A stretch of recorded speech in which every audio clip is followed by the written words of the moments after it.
السلام علیکم ورحمۃ اللہ تعالی وبرکاتہ۔ وعلیکم السلام ورحمۃ اللہ تعالی وبرکاتہ۔ آپ حضرات سب خیریت سے ہیں؟ الحمدللہ علی کل حال۔ چلیں درود شریف پڑھ لیں۔ اللہم صلی علی سیدنا و مولانا اللہم صلی علی سیدنا شفیعنا نبینا مولانا محمد و آلہ وبارک وسلم صلاۃ و سلاما علیک یا رسول اللہ صلی اللہ تعالی علیہ وسلم۔ صلی اللہ علیہ وسلم۔ اب تک گفتگو یہ چل رہی تھی بخاری شریف کے گزشتہ اوراق میں جو درس چل رہے تھے کہ نبی کریم صلی اللہ تعالی علیہ وسلم پر وحی کی ابتدا کیسے ہوئی، اور آپ کو یہ معلوم ہے کہ نبی کہتے کسے ہیں۔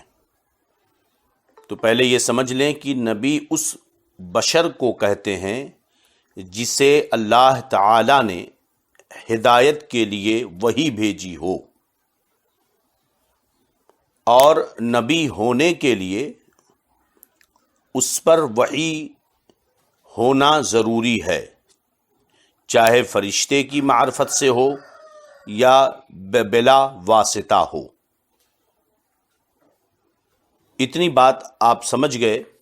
اسی پر چونکہ امام بخاری رضی اللہ عنہ نے باب بدء الوحی کا جو باب باندھا،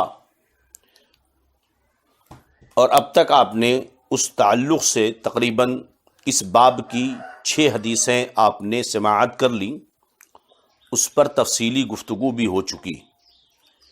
امام بخاری رحمۃ اللہ تعالی علیہ نے وحی کے نازل ہونے کی ابتدائی حالتیں بیان کی، اور یہ کہ جس پر وحی آتی ہے وہ نبی ہوتا ہے، اور جسے تبلیغ احکام کا حکم ہوتا ہے وہ رسول بھی ہوتا ہے۔ تو اب محبت وحی ہونے کے اعتبار سے رسالت ثابت کرنے کے بعد اب ایک اور دلیل قائم کر رہے ہیں جو ان لوگوں کی جو اہل کتاب ہیں ان کی طرف سے۔ تو اب تک وحی کیسے نازل ہوئی اور اس پر کئی ایک حدیثیں پیش کر دیں امام بخاری نے، اور جو آپ نے کل کی حدیث پڑھی، ہم نے پہلے سبق میں بتایا تھا آپ کو کہ اصطلاحات جو ہے مصطلحات حدیث جو اصول ہیں حدیث پاک کے صحیح وغیرہ کو لے کر، تو اب اس پر چونکہ تفصیلاً کلام نہ کر کے ہم مختصر گفتگو جہاں لفظ آئے گا اصطلاحات کے اس پر ہم گفتگو کریں گے۔ کل کی حدیث جو آپ نے پڑھی کہ نبی کریم صلی اللہ تعالی علیہ وسلم لوگوں میں سب سے زیادہ سخی تھے، اور آپ کی سخاوت رمضان میں سب سے زیادہ بڑھ جاتی ہے، اور اس کی وجہ بتائی کہ جبریل آتے تھے، قرآن مقدس کا دور ہوتا تھا۔ آپ اس کو سن چکے ہیں، اور اگر ذہن سے کچھ بات اوجھل ہو چکی ہو تو ہم نے اسے یوٹیوب چینل ضیاء اسلام نیٹ ورک پر اپلوڈ بھی کر رہے ہیں، آپ وہاں سے سماعت کر سکتے ہیں۔ مگر وہاں چند اصطلاحات تھیں۔ کل کے سبق میں ہم نے جو ہے متابعت کی جو ایک اصطلاح ہے اس کی وضاحت کی۔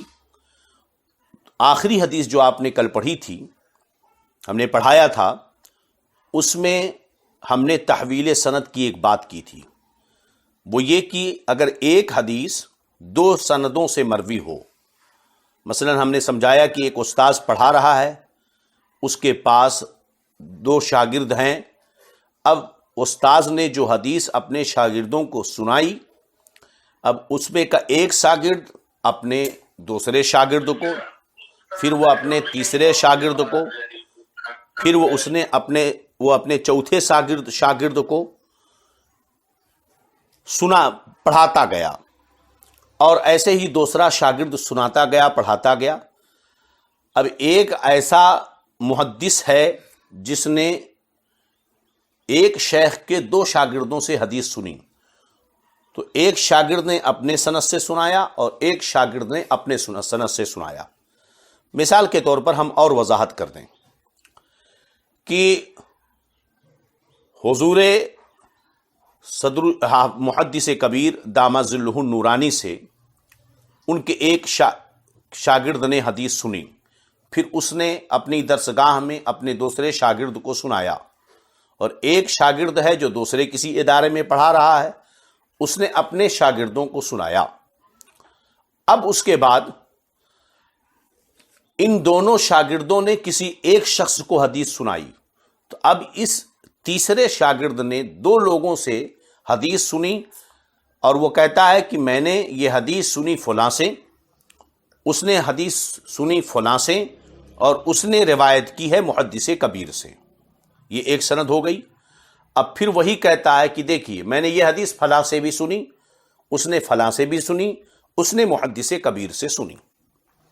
اب اور ہم آپ کو وضاحت کر دیں، اگر اور وضاحت آپ چاہتے ہیں تو اور وضاحت کر دیں۔ مثال کے طور پر حضور تاج الشریعہ رضی اللہ تعالی عنہ کی مجلس سجی ہے، اور وہاں پر علماء کرام بیٹھے ہوئے ہیں۔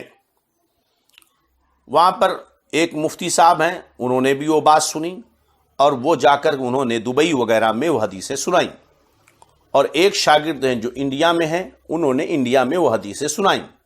اتفاق سے فرض کر لو میں نے دبئی میں بھی وہی حدیث ایک آدمی سے سنی، اس نے کہا میں نے فلاں سے سنا، اس نے تاج الشریعہ سے سنا۔ پھر میں نے وہی حدیث انڈیا میں بھی ایک صاحب سے سنی، انہوں نے کہا میں نے فلاں سے سنا، انہوں نے کہا میں نے تاج الشریعہ سے سنا۔ تو دیکھیے میں نے 2 سلسلوں سے 2 راستوں سے حدیث کو سنا ہے۔ یہ تو بیچ جب میں روایت کروں گا تو پہلے ایک سند سے لے جاؤں گا تاج الشریعہ تک، پھر میں دوسری سند سے لے جاؤں گا تاج الشریعہ تک۔ یہ ہوا تحویل سند۔ تو چھٹی حدیث پھر سے آپ غور کر لیں۔ امام بخاری فرماتے ہیں کہ میں نے حدیث سنی عبدان سے، انہوں نے کہا مجھے خبر دی عبداللہ نے، انہوں نے مجھے کہا مجھے خبر دی یونس نے، وہ روایت کرتے ہیں امام زہری سے۔ تو دیکھو امام بخاری کے ایک شیخ ہیں عبدان، انہوں نے سنا عبداللہ سے، انہوں نے سنا حضرت یونس سے، انہوں نے امام زہری سے۔ تو گویا کہ امام زہری یونس کے شاگرد ہیں، ان کے شاگرد ہیں عبداللہ، اور ان کے شاگرد ہیں عبدان۔ یہ ہم آپ کو آسان کر کے سمجھا رہے ہیں۔ یہاں امام زہری ایک استاد آخری شیخ ہیں اس سند کے۔ اب امام بخاری کہتے ہیں میں نے یہی حدیث جس طرح عبدان سے سنی ہے، اسی طرح بشر بن محمد سے بھی سنی، اور بشر بن محمد نے عبداللہ سے سنی، انہوں نے کہا ہمیں خبر دی یونس اور معمر نے، اور وہ روایت کرتے ہیں امام زہری سے۔ تو 2 سندیں ہو گئیں۔ تو جب ایک سند کو ختم کر کے دوسری سند سے اسی حدیث کو محدث روایت کرتا ہے تو وہاں پر تحویل سند کہا جاتا ہے، یعنی سند کو پھیرنا۔ اب یہاں پر ایک لفظ ہے اخبرنا یونس و معمر نحوہ عن الزہری، یونس اور معمر نے ہمیں خبر دی اسی طرح امام زہری سے۔ یہ لفظ نحوہ اسی طرح کیا مطلب ہوا؟ سند بے انہی وہی ہے، الفاظ وہی ہیں، یا معانی وہی ہیں، یعنی معنی بھی وہی الفاظ بھی وہی، یا الفاظ میں کچھ فرق ہے۔ یہ چند چیزیں ہیں جو سمجھنے کی ہیں۔ تو دیکھیے اگر مطابعت لفظ اور معنی دونوں میں ہو تو اس کو محدث مثلہ سے تعبیر کرتا ہے کہ لفظ بھی وہی ہوں اور معنی بھی وہی ہو۔ اور اگر صرف معنی میں مطابعت ہو، یعنی الفاظ الگ بدل گئے ہوں مگر دونوں حدیثوں کا معنی ایک ہی ہے، الفاظ میں صرف تبدیلی ہو، تو محدث اسے نحوہ سے تعبیر کرتا ہے۔ اگر صرف معنی ایک ہو تو وہاں پر نحوہ سے تعبیر کیا جاتا ہے۔ تو یہاں پر نحوہ کے لفظ ہیں۔ چلیے یہ ایک اصطلاح تھی جس کو آپ کو یاد رکھنا ہے۔ جب سوال ہوگا مثلہ و نحوہ کی اصطلاح کے بارے میں تو اگر جواب یہ ہے کہ مثلہ کب کہے گا محدث، آپ اسے لکھ لیں اور یاد رکھیں۔ اگر مطابعت لفظ و معنی دونوں میں ہو تو محدث اسے مثلہ سے تعبیر کرتا ہے، اور اگر صرف معنی میں مطابعت ہو تو محدث اسے نحوہ سے تعبیر کرتا ہے۔ چلیے اب جب امام بخاری رضی اللہ تعالی عنہ نے وحی کے نزول کے اعتبار سے مکمل یہ بتا دیا اور یہ واضح ہو گیا، جیسا کہ آپ کو ہم نے بتایا کہ نبی وہ ہے جس پر وحی آتی ہے، تو اب محبت وحی کے اعتبار سے نبوت و رسالت کو ثابت کرنے کے بعد نبی کریم صلی اللہ علیہ وسلم کی رسالت پر ایک مضبوط دلیل پیش کرتے ہیں، جو ایک نصرانی یعنی عیسائی کی شہادت ہے۔ اور کیسا عیسائی؟ جو وقت کا سب سے بڑا فرعون تھا، ایسا فرعون جس نے حکومت کی لالچ میں اسلام قبول نہیں کیا۔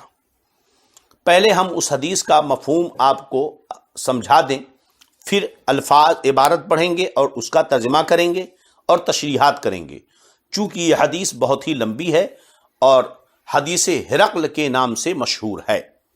معاملہ یہ ہے کہ جب نبی اکرم صلی اللہ تعالی علیہ وسلم مکہ شریف سے ہجرت کر کے مدینہ آ گئے اور کچھ دنوں کے بعد اصحاب اپنے صحابہ کو لے کر طواف کرنے کے لیے عمرہ کی نیت سے مکہ جانے لگے، تو مکہ کے کافروں نے راستے میں ہمارے نبی کو اور آپ کے صحابہ کو روک لیا اور یہ کہا کہ آپ کو ہم عمرہ کرنے نہیں جانے دیں گے، آپ مکہ نہیں آ سکتے ہیں۔ وہاں پر بڑی بحث ہوئی اور صلح حدیبیہ کے نام سے بخاری میں ایک باب بھی ہے جس میں اس حدیث کی مکمل تشریح و توضیح تفصیل ہے۔ انشاءاللہ اگر وقت آئے گا تو وہاں تک بھی ہم پہنچیں گے۔ بہرحال اس موقع پر ایک صلح ہوئی کہ اس سال ہم جو ہے مکہ نہیں جائیں گے، اگلی سال جائیں گے۔ وہ ایک الگ تفصیل ہے جو کسی موقع پر بیان کی جائے گی۔ تو اب وہاں پر صلح ہو گئی۔ اس صلح کے زمانے میں سفیان ابن حرب جو بعد میں اسلام لائے فتح مکہ کے سال، پہلے وہ کافر تھے، اس صلح کے زمانے میں سفیان ابن حرب اپنے ساتھ مکہ کے 3 جو ہے تاجروں کو، بزنس مینوں کو لے کر ملک شام گئے تھے تجارت کرنے کے لیے۔ مکہ سے سامان وغیرہ لے کر وہاں جاتے تھے، بیچتے تھے اور وہاں سے سامان لا کر کے مکہ میں بیچتے تھے۔ تو اس تجارت کی غرض سے وہ ملک شام گئے۔ کتنے لوگ تھے؟ 30 لوگ تھے۔ اور ادھر جو ہے ہمارے نبی صلی اللہ علیہ وسلم نے جب یہ دیکھا کہ کافروں کے سے مشرکین مکہ اور مسلمانوں کے درمیان صلح ہو چکی ہے، حالات ٹھیک ٹھاک ہیں، تو ہمارے نبی صلی اللہ علیہ وسلم نے جو ہے بادشاہوں کی طرف خطوط لکھنے آپ نے شروع کیے، پیغام بھیجنا شروع کیا اور انہیں اسلام کی دعوت دینی شروع کر دی۔ چنانچہ ہمارے نبی صلی اللہ علیہ وسلم نے اس زمانے میں بہت سارے بادشاہوں کو، حکمرانوں کو خطوط لکھے، اسلام کی دعوت کی۔ جب صلح ہوئی تھی اس وقت جب ہمارے نبی صلی اللہ علیہ وسلم، ایک صحابی تھے دحیہ کلبی جو بڑے خوبصورت تھے، اس سے پہلے آپ نے سنا کہ حضرت جبریل امی علیہ الصلوۃ والسلام انہی کی شکل میں تشریف لایا کرتے تھے۔ تو حضرت دحیہ کلبی کو ہمارے نبی نے خط لکھا اور ہرقل کے پاس بھیجا۔ جب وہ خط ہرقل کے پاس پہنچا، اس وقت ہرقل کہاں تھا؟ فلسطین میں تھا۔ اس وقت فلسطین میں آیا تھا وہ عبادت کرنے کے لیے۔ مسئلہ یہ تھا کہ یہ ہرقل روم کا بادشاہ تھا اور ایران کے ایرانیوں میں اور رومیوں میں بہت سالوں سے لڑائی چل رہی تھی اور رومی جیت گئے، تو اس جیتنے کی خوشی میں، فتح کی خوشی میں ہرقل وہاں سے پیدل آیا تھا فلسطین عبادت کرنے کے لیے، اس شان کے ساتھ کہ اس کے قدموں میں قدم قدم پر قالین بچھائے جاتے تھے اور پھول برسائے جاتے تھے، اتنا بڑا بادشاہ تھا وہ۔ تو جب یہ خط دحیہ کلبی کا کے ذریعہ ہمارے نبی کا پیغام ہرقل تک پہنچا تو اسے کسی نے بتایا کہ شام میں مکہ سے کچھ لوگ آئے ہوئے ہیں۔ تو ہرقل نے کہا ٹھیک ہے ان کو بلاؤ۔ تو ابو سفیان کو، حضرت ابو سفیان کو اور ان کے سارے ساتھیوں کو بلایا گیا۔ ہرقل کی مجلس لگی، اجلاس لگا، دربار سجا، سارے لوگ بیٹھے ہیں۔ بیچ میں ابو سفیان اپنے 30 مکہ کے ساتھیوں کے ساتھ آئے۔ ہرقل نے کہا کہ ابو سفیان کو میرے سامنے بٹھاؤ اور ان کے ساتھیوں کو ایک دم ان کے پیچھے بٹھا دو کہ ابو سفیان جو کچھ بولیں ان کے ساتھی برابر سنیں۔ تو سوال کیا ان سے کہ بتاؤ کہ یہ جو تمہارے یہاں نبوت کا دعویٰ کر رہے ہیں وہ کیسے آدمی ہیں، ان کا نسب کیسا ہے؟ ابو سفیان نے کہا بڑا اچھا نسب ہے،